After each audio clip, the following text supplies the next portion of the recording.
Olá! Começa agora o Saúde e Cidadania, um programa do Conselho Municipal de Saúde de Ponta Grossa, produzido em parceria com a Agência de Jornalismo da UEPG e projetos de extensão Combate à Desinformação e Núcleo de Produção Audiovisual. Eu sou Gabriele Proença e hoje a gente conversa sobre um assunto que é tabu na sociedade: saúde e sexualidade da pessoa idosa. A convidada desta edição é Adriana Oliveira, formada em Pedagogia pela Universidade Federal do Paraná e mestre em Políticas Públicas pela Universidade Estadual de Maringá. Desenvolve pesquisas relacionadas ao direito à intimidade, sexualidade e privacidade da pessoa idosa, além de violência e atendimento humanizado a essa população.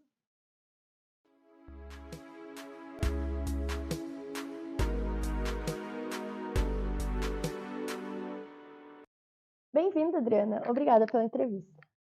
Muito obrigada pelo convite.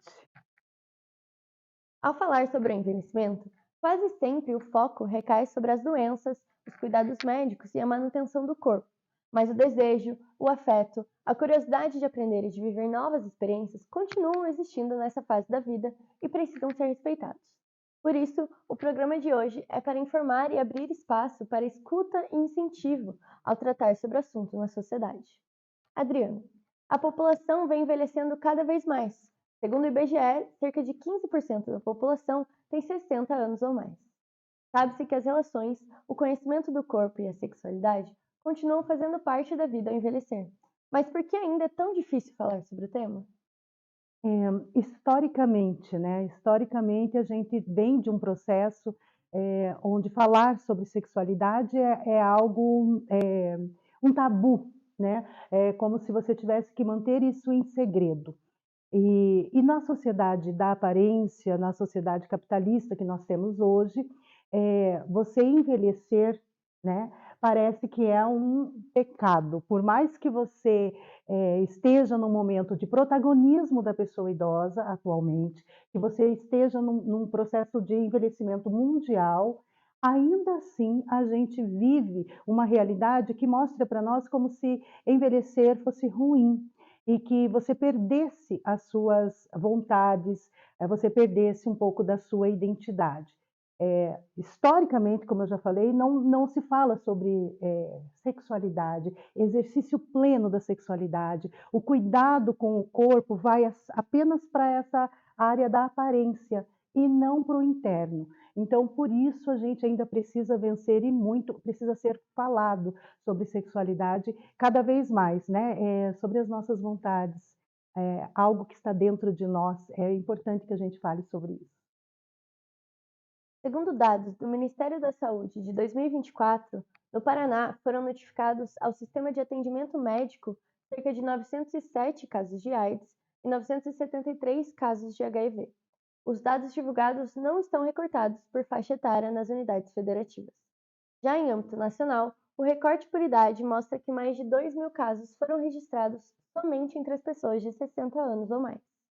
Diante do cenário, como podemos conscientizar a população idosa sobre os cuidados necessários para a prevenção e não transmissão de doenças sexuais? Eu penso que antes da gente trabalhar a conscientização da pessoa idosa, a gente precisa trabalhar o ser humano, as pessoas em si. O meu convite, principalmente para qualquer pessoa que esteja nos assistindo, é que a gente se inclua no processo de envelhecimento. As pessoas não se incluem, não se sentem envelhecendo. Como disse Simone de Beauvoir, quem é velho? Velho é sempre o outro, nunca sou eu.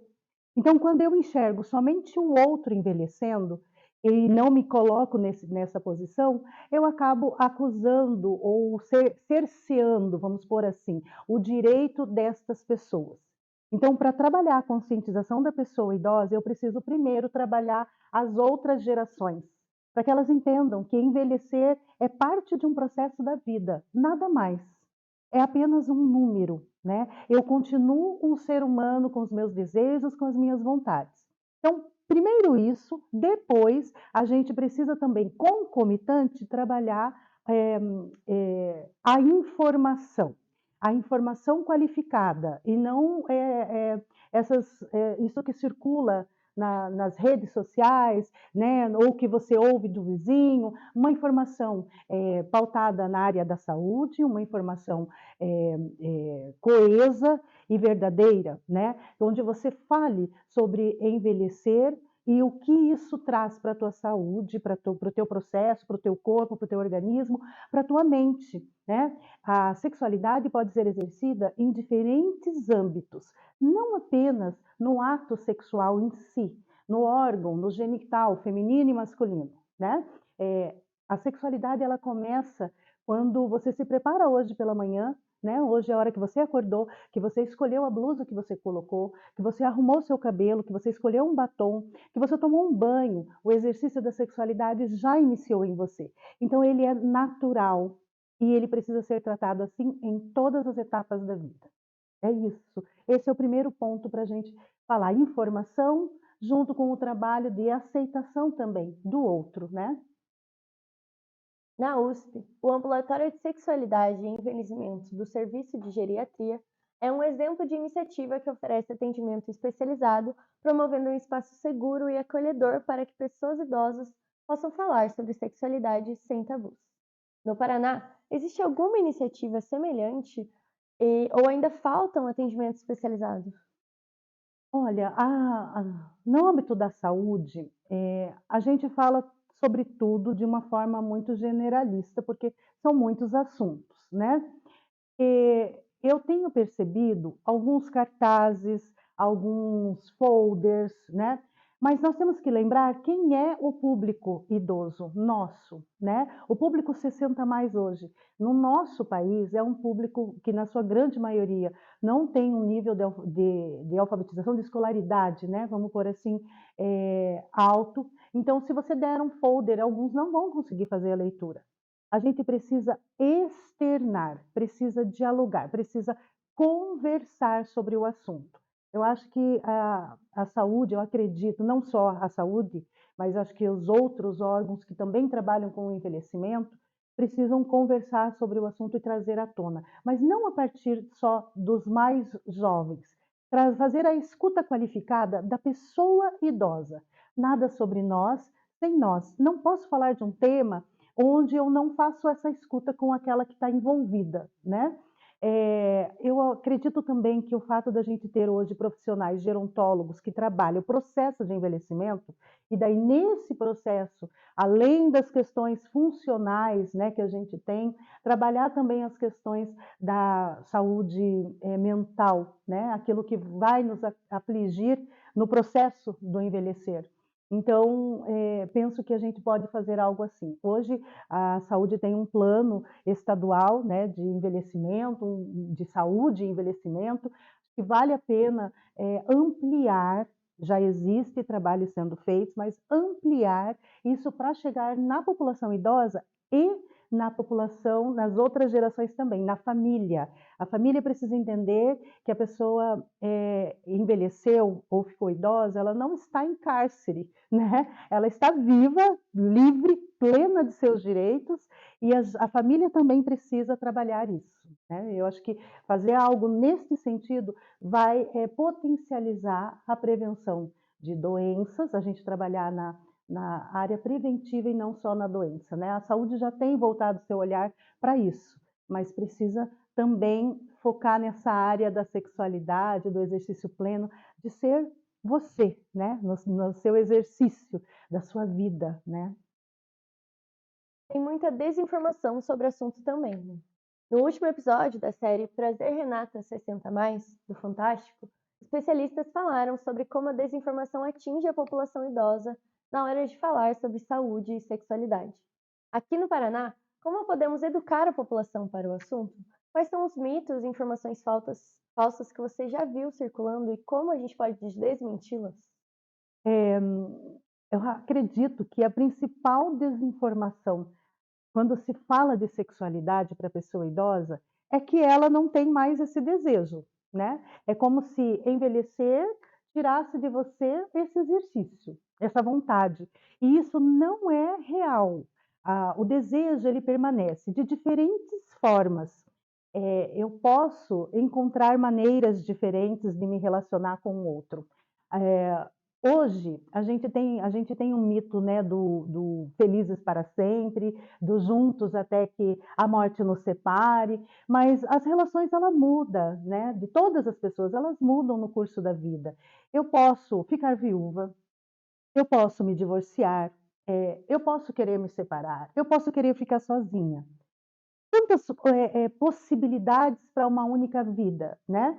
E nesse processo todo, eu posso querer me relacionar com uma outra pessoa. E esse querer, me relacionar são novas histórias que eu vou construir.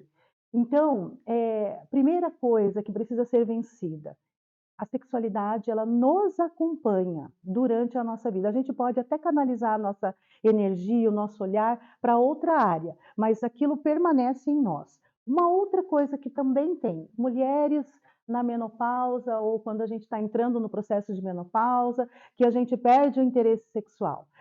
Existem situações que estão acontecendo no nosso corpo. E a gente precisa, respeitar esse momento feminino único nosso. Mas isso não nos impede de manter as relações de outra maneira, né. Também que só com medicamento, quando você atinge a idade dos 60 mais, 70 mais, 80 mais, que você só com medicamento que você vai conseguir uma ereção para o homem principalmente, ou manter a libido, enfim. Não, existem outros mecanismos, a gente precisa trabalhar a informação, por meio desta conversa que nós estamos tendo aqui, mas também por meio de outros espaços, não necessariamente escolares, mas, de formação, que a própria secretarias da assistência social, outros espaços de organizações não governamentais podem se organizar para isso, ou da saúde, para trazer essa discussão, para trazer essa conversa, essa fala tranquila. É uma fala tranquila. Falar sobre, exercício pleno da sua intimidade, da sua privacidade, da sua sexualidade. Eu trabalhei um pouco sobre isso na minha dissertação de mestrado, mas a gente encontra tanta limitação para falar sobre isso, que inclusive na própria legislação não está previsto, né. Não se encontra a palavra sexualidade dentro da nossa legislação. Encontra-se privacidade, mas não sexualidade. E sexualidade faz bem para a vida, faz bem para a alma, faz bem para o corpo, é qualidade de vida. Para quem quer continuar exercendo e para quem quer, eu quero ficar sozinha comigo, né? Frequentar feiras, a gente tem uma feira que acontece, principalmente em São Paulo tem bastante, mas aqui em Curitiba também já temos. Eu estive em uma que foi muito bacana, tinha várias coisas para pessoas idosas, academia, mobiliário, sapatos, roupas, lingerie, né, adequada para aquele momento da tua vida, e tinha um sex shop, né? Tinha um sex shop com a, movimentos, requisitos, corpo, itens que vão te proporcionar um prazer melhor, né, você conseguir se relacionar com o outro. E foi tão interessante que as pessoas que estavam na feira, elas achavam aquilo, assim, algo fora. Como assim? Um sex shop 60 a mais? É, porque o nosso corpo pede outras, providências. Eu preciso de uma cidade pensada para pessoas idosas, pessoas que envelhecem. E por que não pensar também produtos que podem, trazer um benefício e você se encontrar numa relação a 2, né? Por que não? Com o avanço da tecnologia e o aumento do uso de redes sociais e serviços digitais, a privacidade tem se tornado um tema cada vez mais sensível, especialmente entre pessoas idosas.